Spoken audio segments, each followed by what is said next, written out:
Hello guys and welcome to this video of mine. To start with talking about Noam Chomsky, who he was and what he did. Let's go. Okay, who was Noam Chomsky? Noam Chomsky is one of the best known intellectuals since the 1960s. Chomsky was often present in political and scientific discourse in the mass media from the 1960s and 1970s. Since his criticism of the Vietnam War, he has repeatedly appeared as a sharp critic of the US foreign and economic policy and became known worldwide as a critic of capitalism and globalization. In the film I watched, he describes the devilish circle of power and wealth and what measures are needed to keep in the interest of the elites. The world is becoming more and more unjust and the super rich and politicals are to blame. Super wealthy affects democracy. In the film, 10 principles for concentrating wealth and power are revealed and discussed by Chomsky himself. In the video, I will bring you closer to the principles and explain them if necessary. Chomsky showed that a democracy never arose from the intention that everyone should have equal rights. The President number 4 of the United States, James Madison, was a supporter of democracy, but he was also convinced that the governance of the country should be in the hands of the rich, because they were more responsible.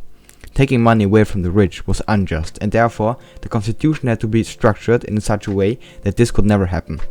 And so democracy was restricted. Aristoteles had the same idea as Madison, but a different solution. He proposed to crush inequality and propose a welfare state.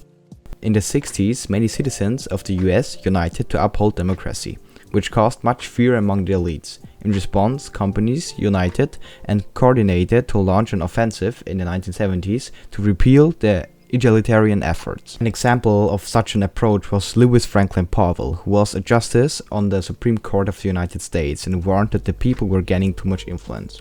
The big corporations and the business community in general allied themselves to control the people again. The working world has been restructured. The goal is to bring the working population worldwide into competition with each other.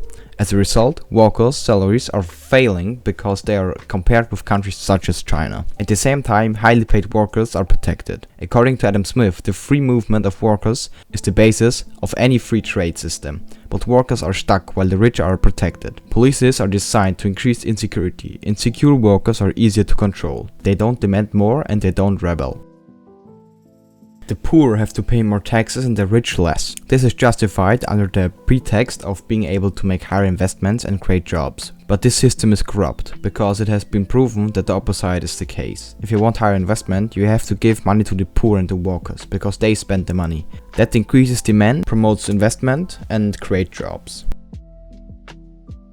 From the point of view of the big companies and the mega rich people, one should only look after oneself. Adam Smith, on the other hand, argued that economy without social ties is not right. It took a great deal of effort to drive these elementary human feelings out of people, because they are right, natural and important. We see it in the attack on state schools, which are based on the principle of solidarity. It takes taxes for everyone to go to school. Now, indirect exclusion reinforces the feeling that if you don't have children of your own, you shouldn't pay anything. Public schools are an example. Society in the 50s and 60s was much poorer and yet education should be afforded for all. Today, a much richer society pretends not to have the means to do so.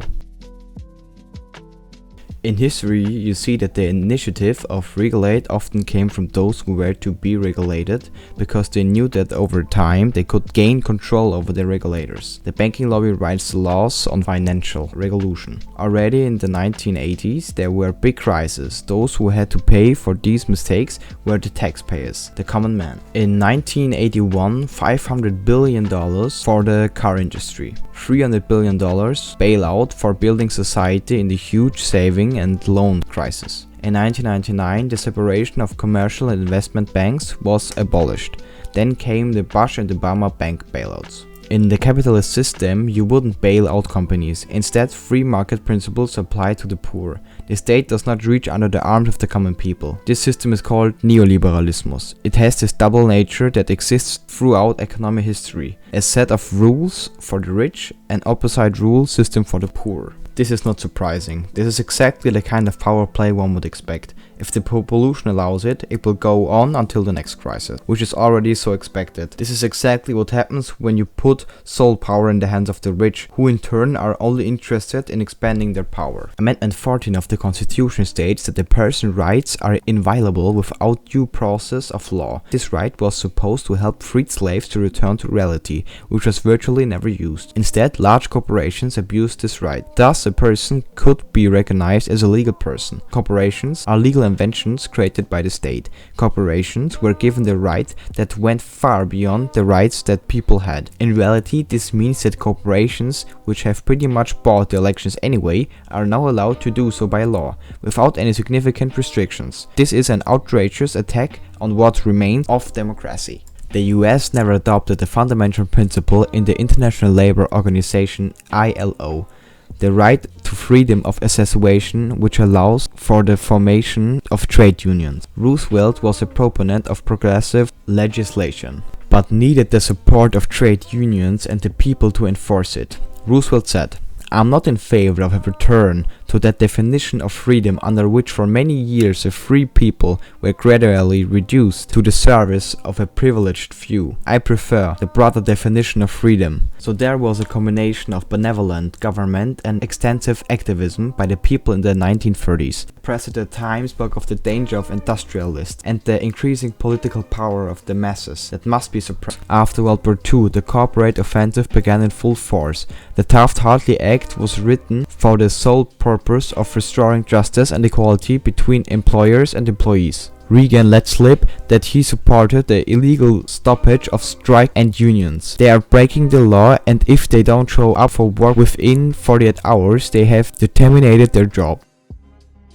It became clear early on that violence would not move the masses. That is why people try to plant certain paradigms in their brains in order to control them better. One of the best ways to control people, according to the great economist Thorstein Veblen, is to create consumers. The business press around 1920 wrote about the need to dull people into a kind of modern consumption, so that they would not get critical thoughts. This doctrine is found everywhere among progressive intellectuals, such as Walter Lippmann. An intellectual Lippmann said, "The people must be put in their place, so that responsible men can make decisions without being disturbed by the confused herd. They should just be spectators and not take actions." Then you get a properly functioning democracy, which brings us back to Madison and Powell. The ideal is pairing of the people and their televisions to show them how life should be and what things should be owned.